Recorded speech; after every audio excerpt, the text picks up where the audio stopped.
நாகை மாவட்டம் வேளாங்கண்ணியில் மதம் மாறி திருமணம் செய்த பெங்களூரு காதல் ஜோடி தாக்குதலுக்கு உள்ளாகியிருக்கிறது. காதலனை மணப்பெண்ணின் குடும்பத்தார் வெட்டிவிட்டு மணப்பெண்ணை தூக்கிச் சென்றிருக்கின்றனர். இது தொடர்பான அண்மை செய்தியை பார்த்து வருகிறோம். கூடுதல் விவரங்களை வழங்க இணைகிறார் எமது செய்தியாளர் அந்தோனிராஜ். அந்தோனிராஜ், வணக்கம். இந்த சம்பவம் எப்பொழுது நடைபெற்றது? எத்தனை பேர் பாதிக்கப்பட்டிருக்காங்க? 9 பேர் கைது செய்யப்பட்டிருக்கக்கூடிய நிலையில அவங்க மேல என்னென்ன பிரிவுகளில் வழக்கு பதிவு செய்யப்பட்டிருக்கிறது? முழு பின்னணியையும் பதிவு பண்ணுங்க. பெங்களூர் நாகவரா பகுதியை சேர்ந்தவர் ராகுல், அதே பகுதியை சேர்ந்த கீர்த்தனா. இவர்களுக்கு இடையே பாத்தீங்கன்னா ராகுலும் கீர்த்தனும் கடந்த சில ஆண்டுகளாக காதலித்து வந்துள்ளனர். காதலன் ராகுல் வீட்டில் சம்மதம் தெரிவித்த நிலையில் கீர்த்தனா வீட்டில் தொடர்ந்து எதிர்ப்பு தெரிவித்து வந்தனர். இந்நிலையில் பெங்களூரில் இருந்து கடந்த புதன்கிழமை உலக புகழ் பெற்ற வேளாங்கண்ணிக்கு காதல் ஜோடியும் மற்றும் காதலன் பெற்றோர் உட்பட உறவினர்கள் 8 பேர் வந்துள்ளனர்.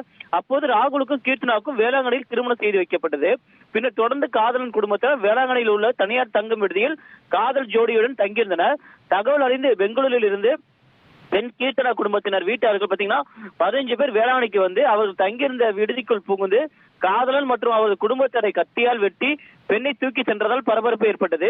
இதில் தடுக்க முயன்ற காதலன் ராகுல், அவரது தந்தை டேனியல், மாமா பிரகாஷ், அம்மா கலையரசி வெட்டு காயங்களுடன் ஆபத்தான நிலையில் நாகை ஒருத்தர் மருத்துவக் கல்லூரியில் மருத்துவமனையில் அனுமதிக்கப்பட்டு சிகிச்சை பெற்று வருகின்றனர்.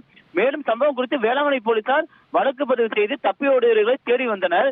இந்நிலையில் பாத்தீங்கன்னா தப்பி ஓடியவர்கள் கடலூர் சேத்தியாத்தோப்பு அருகே போலீசார் மடக்கி பிடித்து வேளாங்கண்ணி காவல் நிலையம் அழைத்து வந்து விசாரணை மேற்கொண்டனர். அதாவது விசாரணையில் பாத்தீங்கன்னா மதமாறி திருமணம் செய்ததால் பெண் குடும்பத்தாருக்கு பிடிக்கவில்லை என்பதால் மாப்பிள்ளை குடும்பத்தை சதமாக வெட்டி பெண்ணை தூக்கி சென்று குடும்பத்தில் தெரிவித்துள்ளனர். பின்னர் பெண்ணின் தாய், தந்தைகளுடைய உறவினர்கள் வெங்கடா பிரபு, புனித்குமார், ராம்ராஜ், விஜய், ராகவா, கார்த்திக், மகேஸ்வரி, கவிதா உள்ளிட்ட பெண்ணின் குடும்பத்தில் 9 பேரை அதிரடியாக வேளாங்கண்ணி போலீசார் கைது செய்தனர்.